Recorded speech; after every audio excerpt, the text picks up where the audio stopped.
ಸ್ನೇಹಿತರೆ, ಮೀಡಿಯಾ ಮಾಸ್ಟರ್ಸ್ಗೆ ಸ್ವಾಗತ ಸುಸ್ವಾಗತ. ಗೆಳೆಯರೆ, ಇಸ್ರೇಲ್ ಹಾಗೂ ಇರಾನ್ ನಡುವೆ ಸಂಘರ್ಷ ಉಂಟಾಗ್ತಾ ಇದ್ರೆ ಹೈ ಅಲರ್ಟ್ ಘೋಷಣೆ ಆಗಿರುವುದು ಪಾಕಿಸ್ತಾನದಲ್ಲಿ ಯುದ್ಧ ವಿಮಾನಗಳನ್ನು ಅಲರ್ಟ್ ಮಾಡಲು ಇಟ್ಟಿದ್ದಾರೆ. ಅಲ್ಲಿನ ಪಾರ್ಲಿಮೆಂಟಲ್ಲಿ ಇರಾನ್ ಮೇಲೆ ನಡೀತಿರೋ ದಾಳಿಯ ಬಗ್ಗೆ ಭಯಂಕರ ಚರ್ಚೆಗಳಾಗ್ತಾ ಇವೆ. ಇಸ್ರೇಲ್ ವಿರುದ್ಧ ಜಗತ್ತಿನ ಎಲ್ಲ ಮುಸ್ಲಿಂ ದೇಶಗಳು ಇರಾನಿಗೆ ಬೆಂಬಲವಾಗಿ ನಿಂತ್ಕೋಬೇಕು ಅಂತ ಪಾಕಿಸ್ತಾನದ ಕೆಲ ಸಂಸದರು ಪಾರ್ಲಿಮೆಂಟಲ್ಲಿ ಭಾಷಣಗಳನ್ನು ಮಾಡಿದ್ದಾರೆ.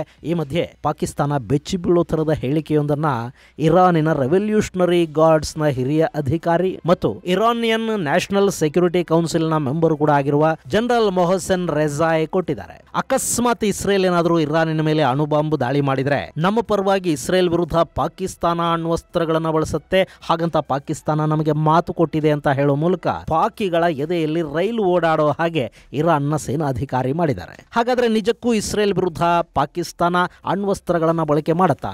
ಇಸ್ರೇಲ್ ವರೆಗೆ ಅಣುಸಿಡಿತಲೆಗಳನ್ನ ಹೊತ್ತೊಯ್ಯೋ ಶಕ್ತಿ ಪಾಕಿಸ್ತಾನಕ್ಕಿದೆಯಾ? ಅಕಸ್ಮಾತ್ ಅಂತ ದುಸ್ಸಾಹಸಕ್ಕೆ ಕೈ ಹಾಕಿ ಪಾಕಿಸ್ತಾನ ಉಳಿಯೋದಕ್ಕಾದರೂ ಸಾಧ್ಯವಾದೀತಾ? ಇಷ್ಟಕ್ಕೂ ಈಗ ಪಾಕಿಸ್ತಾನದಲ್ಲಿ ಶುರುವಾಗಿರೋ ಭಯ ಏನು? ಯಾಕೆ ಈ ಹೈ ಅಲರ್ಟ್? ಬನ್ನಿ ನೋಡೋಣ.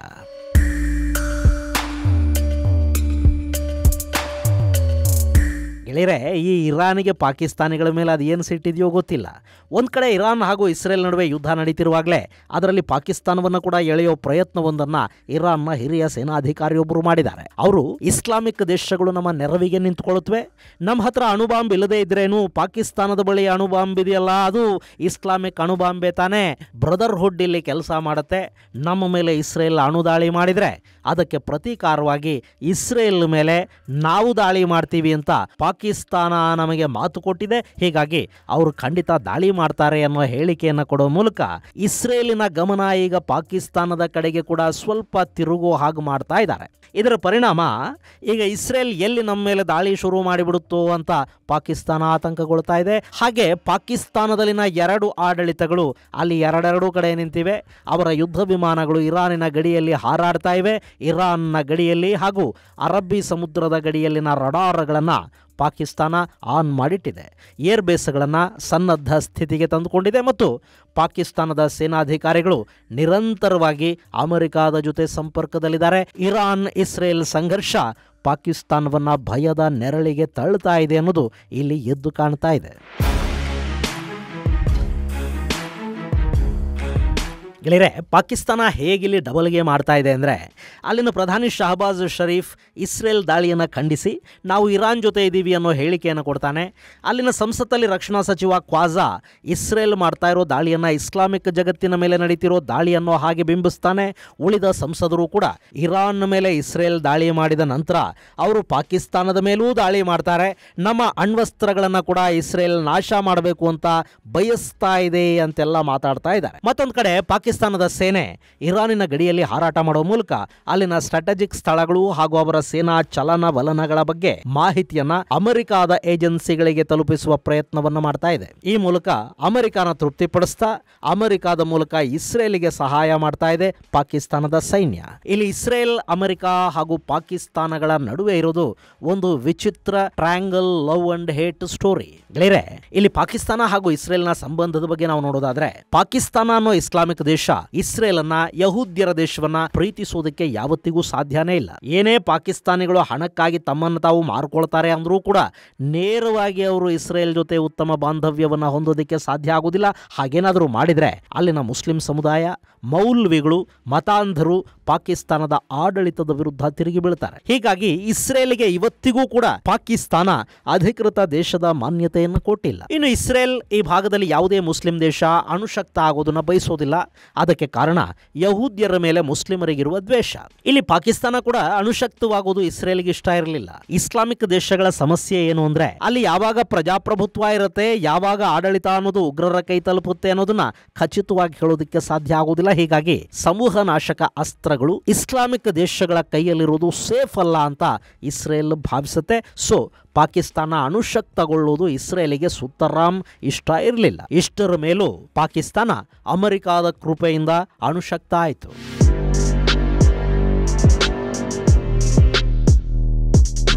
ಅದು 1965ರ ಸಮಯ. ಪಾಕಿಸ್ತಾನ ಅಣು ಆಯುಧಗಳ ಕನಸನ್ನ ಕಾಣೋದಕ್ಕೆ ಶುರು ಮಾಡಿದ್ದ ಕಾಲ ಅದು. ಜುಲ್ಫಿಕರ್ ಅಲಿ ಭುಟ್ಟೋ ಪಾಕಿಸ್ತಾನದ ವಿದೇಶಾಂಗ ಸಚಿವರಾಗಿದ್ದರು. ಅಣ್ವಸ್ತ್ರಗಳನ್ನು ಮಾಡಿಕೊಳ್ಳುವ ಇರಾದೆಯನ್ನು ಆತ ವ್ಯಕ್ತಪಡಿಸಿದ್ರು. ನಾವು ಹುಲ್ಲು ಎಲೆಗಳನ್ನು ಬೇಕಾದರೂ ತಿಂತೀವಿ, ಆದರೆ ಯಾವುದೇ ಕಾರಣಕ್ಕೂ ಅಣ್ವಸ್ತ್ರ ಕಾರ್ಯಕ್ರಮವನ್ನು ನಿಲ್ಲಿಸೋದಿಲ್ಲ, ಅಣುಬಾಂಬ್ ಅನ್ನೋದನ್ನ ಪಾಕಿಸ್ತಾನ ಪಡ್ಕೊಂಡೇ ತೀರುತ್ತೆ ಅಂತ ಭುಟ್ಟೋ ಹೇಳಿದ್ರು. ಇಂಥ ಭುಟ್ಟೋ 1972ರಲ್ಲಿ ಪಾಕಿಸ್ತಾನದ ಅಧ್ಯಕ್ಷರು ಆದರು. ಅಷ್ಟೇ ಅಲ್ಲ, ಅವತ್ತಿಗೆ ಭಾರತ ಅಣು ಪರೀಕ್ಷೆಗೆ ಸಿದ್ಧತೆಗಳನ್ನು ಮಾಡಿಕೊಳ್ತಾ ಇದೆ ಅನ್ನೋದು ಭುಟ್ಟೋಗೆ ಗೊತ್ತಾಗಿತ್ತು. ಹೀಗಾಗಿ ಪಾಕಿಸ್ತಾನ ತಾನು ಕೂಡ ಅಣ್ವಸ್ತ್ರಗಳನ್ನು ಪಡ್ಕೊಳ್ಳೋದಕ್ಕೆ ಪ್ರಯತ್ನಗಳನ್ನು ಆರಂಭ ಮಾಡಿತು. ಇನ್ನು ಪಾಕಿಸ್ತಾನದ ಅಣ್ವಸ್ತ್ರ ಕಾರ್ಯಕ್ರಮ ಅನ್ನೋದು ಯುರೋಪ್ನಿಂದ ಕದ್ದ ಮಾಡೆಲ್ ಆಗಿತ್ತು. ಅದನ್ನ ಇಟ್ಕೊಂಡು ಪಾಕ್ ಕಹೂಟಾದಲ್ಲಿ ಈ ನ್ಯೂಕ್ಲಿಯರ್ ಪ್ರೋಗ್ರಾಮ್ ಅನ್ನ ಶುರು ಮಾಡಿತು. ಅವತ್ತು ಕೂಡ ಪಾಕಿಗಳ ಬಗ್ಗೆ ಮೊದಲು ಅಲರ್ಟ್ ಆಗಿದ್ದು ಭಾರತ ಅಲ್ಲ, ಬದಲಾಗಿ ಇಸ್ರೇಲ್. ಗೆಳೆಯರೆ, ಈ ಇಸ್ರೇಲ್ ಇಸ್ಲಾಮಿಕ್ ಶಕ್ತಿಗಳಿಂದ ಆತಂಕವನ್ನು ಅನುಭವಿಸ್ತಾ ಇರೋ ದೇಶ. ಹೀಗಾಗಿ ಅವರು ಅಕ್ಕಪಕ್ಕದ ಎಲ್ಲ ಮುಸ್ಲಿಂ ದೇಶಗಳ ಮೇಲೆ ಕೂಡ ಒಂದು ಕಣ್ಣಿಟ್ಕೊಂಡೆ ಕೂತಿದ್ದಾರೆ ಕೂಡ. ಆ ಸಂದರ್ಭದಲ್ಲೇ ಇರಾಕ್ ಅಣುಶಕ್ತಗೊಳ್ಳೋ ಭಯ ಶುರುವಾಗಿತ್ತು. ತಕ್ಷಣ ಇಸ್ರೇಲ್ ಇರಾಕಿನ ನಾಗರಿಕ ಪರಮಾಣು ಕೇಂದ್ರದ ಮೇಲೆ ದಾಳಿ ಮಾಡಿತು. ನಾಗರಿಕ ಪರಮಾಣು ಸ್ಥಾವರಕ್ಕೆ ಅವಕಾಶ ಕೊಟ್ಟರೂ ಕೂಡ ಅವರಲ್ಲಿ ಯುರೇನಿಯಂ ಸಂಸ್ಕರಣೆಗೆ ಮುಂದಾಗ್ತಾರೆ. ಸೈಲೆಂಟ್ ಆಗಿ ಅಲ್ಲಿ ಅಣುಬಾಂಬ್ ಸಿದ್ಧವಾಗುವ ಸಾಧ್ಯತೆಗಳಿರುತ್ತವೆ. ಹೀಗಾಗಿ ಇಸ್ಲಾಮಿಕ್ ದೇಶಗಳು ಪರಮಾಣು ತಂತ್ರಜ್ಞಾನದಿಂದ ದೂರಾನೇ ಉಳಿಬೇಕು ಅಂತ ಇಸ್ರೇಲ್ ಬಯಸ್ತಾ ಇತ್ತು. ಇಂಥ ಹೊತ್ತಲ್ಲಿ ಪಾಕಿಸ್ತಾನ ಅಣು ಕಾರ್ಯಕ್ರಮವನ್ನು ಶುರು ಮಾಡುತ್ತೆ. ಇನ್ನು ಅಷ್ಟೊತ್ತಿಗಾಗಲೇ ಭಾರತದ ರಾ ತನ್ನ ಕೆಲಸವನ್ನ ಪ್ರಾರಂಭ ಮಾಡಾಗಿತ್ತು. ರಾ ಮತ್ತು ಮೊಸಾದ್ ನಡುವೆ ಒಂದು ಮಾಹಿತಿ ವಿನಿಮಯ ಸಂಬಂಧ ಕೂಡ ಬೆಳೆದಿತ್ತು. ಸೊ ಮೊಸಾದ್ ಪಾಕಿಸ್ತಾನದ ಅಣು ಕಾರ್ಯಕ್ರಮದ ಬಗ್ಗೆ ಭಾರತವನ್ನ ಅಲರ್ಟ್ ಮಾಡಿತು. ಇನ್ನು ಪಾಕಿಸ್ತಾನಕ್ಕೆ ಅಣ್ವಸ್ತ್ರಗಳು ಸಿಕ್ಕರೆ ಅವರ ಮೊದಲ ಟಾರ್ಗೆಟ್ ಭಾರತನೇ ಆಗಿರುತ್ತೆ ಅನ್ನೋದು ಭಾರತಕ್ಕೆ ಕೂಡ ಗೊತ್ತಿದ್ದ ವಿಷಯ. ಹೀಗಾಗಿ ಭಾರತ ಕೂಡ ಕಹುಟಾದಲ್ಲಿ ನಡೀತಿದ್ದ ಅಣು ಕಾರ್ಯಕ್ರಮವನ್ನು ತಡೆಯುವ ಬಗ್ಗೆ ಯೋಚಿಸ್ತಾ ಇತ್ತು. ಈ ಸಂದರ್ಭದಲ್ಲೇ ಇಸ್ರೇಲ್ ಒಂದು ಭಯಾನಕ ಪ್ಲಾನ್ ಅನ್ನು ಕೂಡ ಮಾಡಿತು.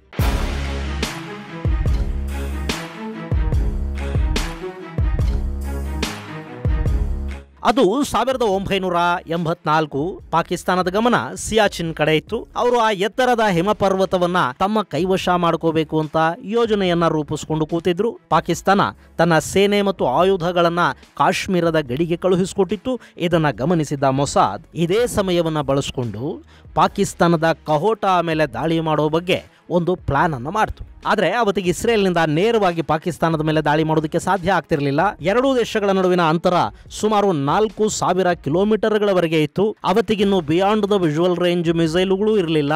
ಸೊ ಭಾರತದ ಸಹಾಯ ಅಲ್ಲಿ ಬೇಕೇ ಬೇಕಾಗಿತ್ತು. ಇಸ್ರೇಲಿನ F-16 ಯುದ್ಧ ವಿಮಾನಗಳು, F-15 ಯುದ್ಧ ವಿಮಾನಗಳು ಭಾರತದ ಗುಜರಾತ್ನ ಜಾಮ್ನಗರ್ ಏರ್ ಬೇಸ್ಗೆ ಬರುತ್ತವೆ. ಅಲ್ಲಿ ಫ್ಯೂಯಲಿಂಗ್ ಆಗುತ್ತೆ. ಅಲ್ಲಿಂದ ಅವು ಕಹೋಟಾ ಆದ ಮೇಲೆ ದಾಳಿ ಮಾಡಬೇಕು ಮತ್ತು ಹಿಂತಿರುಗಿ ಬಂದು ಫ್ಯೂಯಲಿಂಗ್ ಮಾಡಿಕೊಂಡು ಇಸ್ರೇಲಿಗೆ ವಾಪಸ್ಸು ಹೋಗಬೇಕು. ಇದು ಅಲ್ಲಿ ಸಿದ್ಧವಾಗಿದ್ದ ಪ್ಲಾನ್. ಭಾರತ ಕೂಡ ಮೊದಲ ಹಂತದಲ್ಲಿ ಈ ಪ್ಲಾನ್ ಅನ್ನು ಓಕೆ ಮಾಡ್ತು. ಇನ್ನೇನದ ಆಗ ಹೋಗುತ್ತೆ ಅನ್ನೋಷ್ಟರಲ್ಲಿ ಆ ಪ್ಲಾನ್ ಅಬಾರ್ಟ್ ಆಗಿ ಹೋಯಿತು. ಅವತ್ತು ಭಾರತ ಜವಾಬ್ದಾರಿಯಿಂದ ವರ್ತಿಸಿದ್ರೆ ಪಾಕಿಸ್ತಾನ ಅಣುಶಕ್ತ ಆಗ್ತಲೇ ಇರಲಿಲ್ಲ ಅಂತ ಮೊನ್ನೆ ಕೂಡ ಅಸ್ಸಾಮಿನ ಮುಖ್ಯಮಂತ್ರಿ ಹೇಮಂತ್ ಬಿಸ್ವಾ ಸರ್ಮಾ ಹೇಳಿದ್ದಾರೆ. ಆದರೆ ಅವತ್ತು ಆ ಪ್ಲಾನ್ ಕಾರ್ಯರೂಪಕ್ಕೆ ಬರದೇ ಇರುವುದಕ್ಕೆ 2 ಕಾರಣಗಳಿದ್ವು ಅಂತ ಹೇಳ್ತಾರೆ. ಅದರಲ್ಲಿ ಒಂದು, ಭಾರತ ತನ್ನ ಏರ್ ಬೇಸ್ಗಳನ್ನು ಬಳಸ್ಕೊಳ್ಳೋದಕ್ಕೆ ಇಸ್ರೇಲಿಗೆ ಅನುಮತಿಯನ್ನು ಕೊಡಲಿಲ್ಲ ಅನ್ನೋದು. ಅಲ್ಲಿ ದಾಳಿ ಮಾಡೋದು ಇಸ್ರೇಲ್ನ ಯುದ್ಧ ವಿಮಾನಗಳೇ ಆಗಿದ್ರೂ ಕೂಡ ಪಾಕಿಸ್ತಾನದ ಮೇಲಿನ ದಾಳಿಗೆ ಭಾರತದ ಏರ್ ಬೇಸ್ಗಳ ಬಳಕೆ ಆದರೆ ಆ ದಾಳಿಯಲ್ಲಿ ಭಾರತವೂ ಕೂಡ ಭಾಗಿಯಾದ ಹಾಗಾಗತ್ತೆ. ಅದು ಪಾಕಿಸ್ತಾನ ಹಾಗೂ ಭಾರತಗಳ ನಡುವೆ ನೇರ ಯುದ್ಧಕ್ಕೆ ಅವಕಾಶ ಮಾಡಿಕೊಡೋ ಸಾಧ್ಯತೆ ಇರುತ್ತೆ ಅನ್ನೋ ಕಾರಣಕ್ಕೆ ಭಾರತ ಇಸ್ರೇಲಿಗೆ ಆ ಅನುಮತಿಯನ್ನ ಕೊಡಲಿಲ್ಲ ಅನ್ನೋದು ಒಂದು ವಾದ. ಇನ್ನು ಎರಡನೆಯ ಕಾರಣ ಅಮೆರಿಕ. ಗೆಳೆಯರೆ, ಅಲ್ಲಿ ಇಸ್ರೇಲ್ ಹಾಗೂ ಭಾರತ ಎರಡೂ ಇಂಥದ್ದೊಂದು ದಾಳಿಯನ್ನ ಸಂಘಟಿಸೋದಕ್ಕೆ ಸಿದ್ಧ ಆಗಿದ್ವು. ಆದರೆ ಅಮೆರಿಕದ ಬೇಹುಗಾರಿಕಾ ಏಜೆನ್ಸಿ CIA ಈ ಬಗ್ಗೆ ಪಾಕಿಸ್ತಾನಕ್ಕೆ ಮೊದಲೇ ಮಾಹಿತಿಯನ್ನು ಕೊಟ್ಟುಬಿಡ್ತು. ಅವತ್ತಿಗೆ ಅಮೆರಿಕ ಮತ್ತು ಪಾಕಿಸ್ತಾನ ತುಂಬಾ ಹತ್ತಿರ ಇದ್ವು. ಆಫ್ಘನಿಸ್ತಾನದಲ್ಲಿ ಪಾಕಿಸ್ತಾನ ಅಮೆರಿಕಾಗೆ ಸಾಕಷ್ಟು ನೆರವನ್ನು ಕೊಡ್ತಾ ಇತ್ತು. ಹೀಗಾಗಿ ಪಾಕಿಸ್ತಾನಕ್ಕೆ ಇಸ್ರೇಲ್ನಿಂದ ತೊಂದರೆ ಆದರೆ ಅದು ರಷ್ಯಾದ ವಿರುದ್ಧ ಶೀತಲ ಸಮರಕ್ಕೆ ಸಮಸ್ಯೆಯನ್ನುಂಟು ಮಾಡುತ್ತೆ ಅಂತ ಅಮೆರಿಕ ಯೋಚಿಸ್ತು. ಹೀಗಾಗಿನೇ ಅಲ್ಲಿ ಪಾಕಿಸ್ತಾನವನ್ನು ಕಾಪಾಡೋದಕ್ಕೆ ಅಮೆರಿಕ ಮುಂದಾಯಿತು. CIA ಈ ದಾಳಿಯ ಬಗ್ಗೆ ಪಾಕಿಸ್ತಾನವನ್ನು ಎಚ್ಚರಿಸಿತು. ಇಲ್ಲಿ ಅಮೆರಿಕ ಎಂಟರ್ ಆಯಿತು ಅನ್ನೋದು ಗೊತ್ತಾದ ಮೇಲೆ ಭಾರತ ಇದನ್ನು ದೊಡ್ಡದು ಮಾಡಿಕೊಳ್ಳೋದಕ್ಕೆ ಹೋಗಲಿಲ್ಲ. ಅವತ್ತಿನ ಪರಿಸ್ಥಿತಿ ಕೂಡ ಹಾಗೇನೇ ಇತ್ತು. ಅಮೆರಿಕದ ವಿರೋಧ ಕಟ್ಟಿಕೊಂಡು ಪಾಕಿಸ್ತಾನದ ಅಣು ಕೇಂದ್ರದ ಮೇಲೆ ಭಾರತ ದಾಳಿ ಮಾಡೋದಕ್ಕೆ ಹಿಂಜರಿತು. ಗೆಳೆಯರೆ, ಅಮೆರಿಕದ ವಿಷಯದಲ್ಲಿ ಭಾರತ ಮತ್ತು ಇಸ್ರೇಲಿನ ಸಂಬಂಧಗಳು ತುಂಬಾ ಡಿಫರೆಂಟ್ ಆಗಿರುತ್ತವೆ. ಇಲ್ಲಿ ಅಮೆರಿಕ ಯಾವುದೇ ಕಾರಣಕ್ಕೂ ಇಸ್ರೇಲಿನ ನಿರ್ಧಾರಗಳನ್ನು ವಿರೋಧಿಸೋದಕ್ಕೆ ಹೋಗೋದಿಲ್ಲ. ಆಗೋದಿಲ್ಲ. ಯಾಕೆಂದ್ರೆ ಅಮೆರಿಕಾದ ಆಡಳಿತವನ್ನ ನಿಯಂತ್ರಿಸುವಷ್ಟು ಶಕ್ತಿ ಅಮೆರಿಕಾದಲ್ಲಿ ಕುಳಿತ ಯಹೂದ್ಯ ವ್ಯಾಪಾರಿ ಸಮುದಾಯಕ್ಕಿದೆ. ಆದರೆ ಭಾರತದ ಪರಿಸ್ಥಿತಿ ಅವತ್ತೂ ಹಾಗಿರಲಿಲ್ಲ, ಇವತ್ತು ಕೂಡ ಹಾಗಿಲ್ಲ. ಭಾರತದ ಸಾಕಷ್ಟು ವ್ಯಾಪಾರೋದ್ಯಮಿಗಳು ಶ್ರೀಮಂತರು ಅಮೆರಿಕಾದಲ್ಲಿದ್ದಾರೆ. ಆದರೆ ಅವರು ಭಾರತದ ಪರ ಅಲ್ಲಿ ಕೂತು ಲಾಬಿ ಮಾಡೋದರಲ್ಲಿ ಸಾಕಷ್ಟು ಹಿಂದೆ ಬಿದ್ದಿದ್ದಾರೆ ಮತ್ತು ಸಾಕಷ್ಟು ವೈಫಲ್ಯವನ್ನು ಕೂಡ ಅನುಭವಿಸ್ತಾ ಇದ್ದಾರೆ. ಅಮೆರಿಕಾದಲ್ಲಿ ಕುಳಿತ ಭಾರತದ ವ್ಯಾಪಾರೋದ್ಯಮಿಗಳು ಅಲ್ಲಿ ಹಣ ಹೂಡಿಕೆ ಮಾಡೋದಕ್ಕೆ ಮುಂದಾದ್ರೆ, ಅಮೆರಿಕಾದ ಚುನಾವಣೆಗಳಲ್ಲಿ ತಮ್ಮ ಪ್ರಭಾವವನ್ನು ಬೀರೋದಕ್ಕೆ ಸಾಧ್ಯವಾದರೆ ಆಗ ಮಾತ್ರ ಅಮೆರಿಕಾದ ಆಡಳಿತ ಭಾರತದ ಹಿತಾಸಕ್ತಿಗಳನ್ನು ಕಾಪಾಡೋದಕ್ಕೆ ಸಾಧ್ಯ ಆಗತ್ತೆ. ಆ ಕೆಲಸವನ್ನ ಅಮೆರಿಕಾದಲ್ಲಿ ನೆಲೆ ನಿಂತ ಯಹೂದ್ಯರು ಮಾಡ್ತಾ ಇದ್ದಾರೆ ಹೊರತು ಭಾರತದ ಉದ್ಯಮಿಗಳು ಮಾಡ್ತಾ ಇಲ್ಲ. ಅವರು ಕೇವಲ ತಮ್ಮ ಲಾಭಗಳನ್ನು ನೋಡ್ಕೊಳ್ಳೋದಕ್ಕೆ ಮಾತ್ರ ಸೀಮಿತ ಆಗ್ತಾ ಇದ್ದಾರೆ. ಹೀಗಾಗಿ ಅಮೆರಿಕಾದಲ್ಲಿ ಇವತ್ತು ಪಾಕಿಸ್ತಾನಿ ಲಾಬಿ ಎಷ್ಟು ಪ್ರಭಾವಶಾಲಿಯಾಗಿದೆಯೋ ಅಷ್ಟೂ ಕೂಡ ಭಾರತದ ಲಾಬಿ ತನ್ನ ಪ್ರಭಾವವನ್ನು ಹೊಂದಿದಂತೆ ಕಾಣ್ತಾ ಇಲ್ಲ. ಇವತ್ತಿನ ಪರಿಸ್ಥಿತಿನೇ ಹೀಗೆ ಅಂದಾಗ ಇನ್ನು ಅವತ್ತು ಭಾರತದ ಪರಿಸ್ಥಿತಿ ಇನ್ನು ಹೇಗಿದ್ದಿರಬಹುದು ಯೋಚನೆ ಮಾಡಿ ನೋಡಿ. ಹೀಗಾಗಿ ಭಾರತ ಅಲ್ಲಿ ಇಸ್ರೇಲ್ಗೆ ಸಹಾಯ ಮಾಡಿ ಪಾಕಿಸ್ತಾನದ ಮೇಲಿನ ಅಣುಕೇಂದ್ರಗಳ ಮೇಲೆ ದಾಳಿ ನಡೆಸಿ ಅಮೆರಿಕಾದ ನೇರ ವಿರೋಧವನ್ನು ಕಟ್ಕೊಳ್ಳೋದಕ್ಕೆ ಸಿದ್ಧ ಆಗಲಿಲ್ಲ ಅನ್ಸತ್ತೆ. ಈ ಕಾರಣಕ್ಕಾಗಿನೇ ಇಸ್ರೇಲಿಗೆ ಭಾರತ ಅನುಮತಿಯನ್ನ ಕೊಡಲಿಲ್ಲ ಅನ್ನೋದು ಮತ್ತೊಂದು ವಾದ. ಆದರೆ ಇವತ್ತಿನ ಪರಿಸ್ಥಿತಿ ಭಿನ್ನವಾಗಿದೆ. ಅಕಸ್ಮಾತ್ ಇಸ್ರೇಲ್ ಇವತ್ತು ಕೇಳಿದ್ರೆ ಭಾರತ ತನ್ನ ಏರ್ ಬೇಸುಗಳ ಬಳಕೆಗೆ ಅವಕಾಶವನ್ನು ಕೊಡುತ್ತೋ ಬಿಡುತ್ತೋ, ಆದರೆ ಇಸ್ರೇಲಿನ ಶಕ್ತಿ ನೇರವಾಗಿ ಪಾಕಿಸ್ತಾನದ ಮೇಲೆ ದಾಳಿ ಮಾಡುವಷ್ಟು ಇವತ್ತಿದೆ. ಬಿಯಾಂಡ್ ದ ವಿಜುವಲ್ ರೇಂಜ್ ಮಿಸೈಲ್ಗಳ ಮೂಲಕ ಇಸ್ರೇಲ್ ಪಿನ್ ಪಾಯಿಂಟ್ ದಾಳಿಗಳನ್ನು ಮಾಡಿ ಪಾಕಿಸ್ತಾನದ ಅಣುಕೇಂದ್ರಗಳನ್ನು ನಾಶ ಮಾಡಿಬಿಡಬಹುದು. ಹೀಗಾಗಿ ಪಾಕಿಸ್ತಾನ ಇವತ್ತಿಗೂ ಕೂಡ ಇಸ್ರೇಲಿನ ದಾಳಿಗಳಿಗೆ ಹೆದರ್ತಾ ಇದೆ.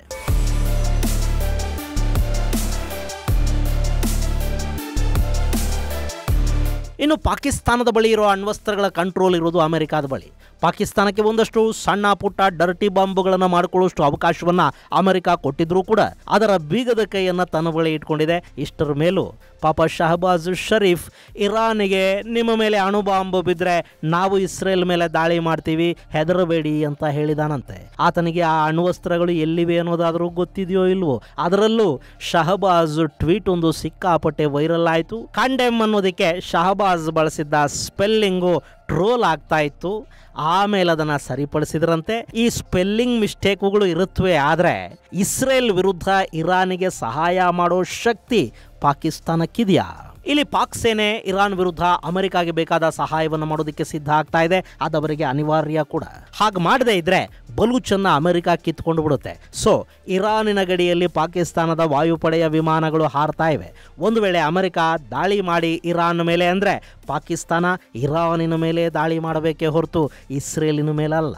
ಇನ್ನು ಮೊಹಸೆನ್ ರೆಜಾಯ್ ಪಾಕಿಸ್ತಾನದ ಮೇಲಿನ ದ್ವೇಷಕ್ಕೇನಾದರೂ ಈ ಮಾತು ಹೇಳಿದ್ರ ಗೊತ್ತಿಲ್ಲ. ಶಿಯಾ ದೇಶ ಅಣ್ವಸ್ತ್ರ ಮಾಡ್ಕೊಳ್ಳೋದಕ್ಕೆ ಇಸ್ರೇಲ್ ಬಿಡ್ತಾ ಇಲ್ಲ, ಅಲ್ಲಿ ಸುನ್ನಿಗಳು ಮಾಡ್ಕೊಂಡಿದ್ದಾರೆ, ಅದನ್ನು ಕೂಡ ನಾಶ ಮಾಡಿಬಿಡ್ಲಿ ಅನ್ನೋ ಉದ್ದೇಶ ಏನಾದರೂ ಈ ರೆಜಾಯಿಗಿತ್ತ?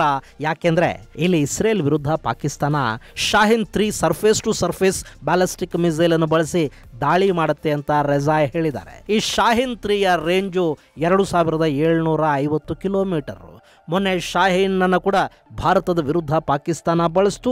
ಅದನ್ನು ನಮ್ಮ ಆಕಾಶ್ ಏರ್ ಡಿಫೆನ್ಸ್ ಸಿಸ್ಟಮ್ ಹೊಡೆದು ಹಾಕಿತು. ಅದನ್ನು ಬಳಸಿ 4000 ಕಿಲೋಮೀಟರ್ ದೂರದ ಇಸ್ರೇಲನ್ನು ಪಾಕಿಸ್ತಾನ ಹೊಡೆಯುತ್ತೆ ಅಂತ ಯಾರಾದರೂ ಹೇಳಿದರೆ ಅದನ್ನು ಜೋಕ್ ಅಂತಲ್ಲದೆ ಬೇರೇನಾದರೂ ತಿಳ್ಕೊಳ್ಳೋದಕ್ಕೆ ಸಾಧ್ಯ ಆಗುತ್ತಾ? ಇನ್ನು ಈ ಹಿಂದೆ ಇಸ್ರೇಲ್ನ ಪ್ರಧಾನಿ ಬೆಂಜಮಿನ್ ನೆತನ್ಯಾಹು ಅವರ ಇಂಟರ್ವ್ಯೂ ಒಂದರಲ್ಲಿ ಇರಾನ್ ಮತ್ತು ಪಾಕ್ನಂಥ ರೋಗ್ ಕಂಟ್ರಿಗಳ ಕೈಯಲ್ಲಿ ಅಣ್ವಸ್ತ್ರ ಇರಬಾರದು ಅಂತ ಹೇಳಿದ್ರು. ಆ ಹೇಳಿಕೆ ಈಗ ಪಾಕಿಸ್ತಾನದಲ್ಲಿ ಸಿಕ್ಕಾಪಟ್ಟೆ ವೈರಲ್ ಆಗ್ತಾ ಇದೆ ಮತ್ತು ಪಾಕಿಗಳ ಎದೆಯಲ್ಲಿ ಭಯ ಹುಟ್ಟೋದಕ್ಕೆ ಕಾರಣ ಆಗ್ತಾ ಇರೋದು ಕೂಡ ಬೆಂಜಮಿನ್ ನೆತನ್ಯಾಹು ಅವರ ಆ ಹಳೆಯ ಹೇಳಿಕೆ. ಹೀಗಾಗಿನೇ ಇರಾನ್ ಆದಮೇಲೆ ನಾವೇ ಅಂತ ಪಾಕಿಸ್ತಾನದ ಸಂಸದರು ಸಚಿವರು ಪಾರ್ಲಿಮೆಂಟ್ ಅಲ್ಲಿ ಆಳ್ತಾ ಇದ್ದಾರೆ. ಅದರಲ್ಲೂ ಈ ಮೊಹಸೆನ್ ರೆಜಾಯ್ ಹೇಳಿಕೆ ಈಗ ಪಾಕಿಗಳನ್ನ ಮತ್ತಷ್ಟು ಗಾಬರಿಗೆ ಈಡು ಮಾಡಿದ್ರೆ ಆಶ್ಚರ್ಯ ಪಡಬೇಕಿಲ್ಲ. ಇದು ಗೆಳೆಯರೆ, ಇರಾನ್ ಇಸ್ರೇಲ್ ಸಂಘರ್ಷದಲ್ಲಿ ಪಾಕಿಸ್ತಾನದ ಬಗ್ಗೆ ಕೇಳಿ ಬರ್ತಾ ಇರೋ ಇರಾನಿಯನ್ ಜೋಕುಗಳ ಕುರಿತಾದ ಒಂದಷ್ಟು ಮಾಹಿತಿ. ಮುಂದಿನ ಸಂಚಿಕೆಯಲ್ಲಿ ಮತ್ತಷ್ಟು ವಿಶೇಷಗಳ ಜೊತೆ ಮತ್ತೆ ಭೇಟಿಯಾಗೋಣ. ಅಲ್ಲಿವರೆಗೆ ಜೈ ಹಿಂದ್, ಜೈ ಕರ್ನಾಟಕ.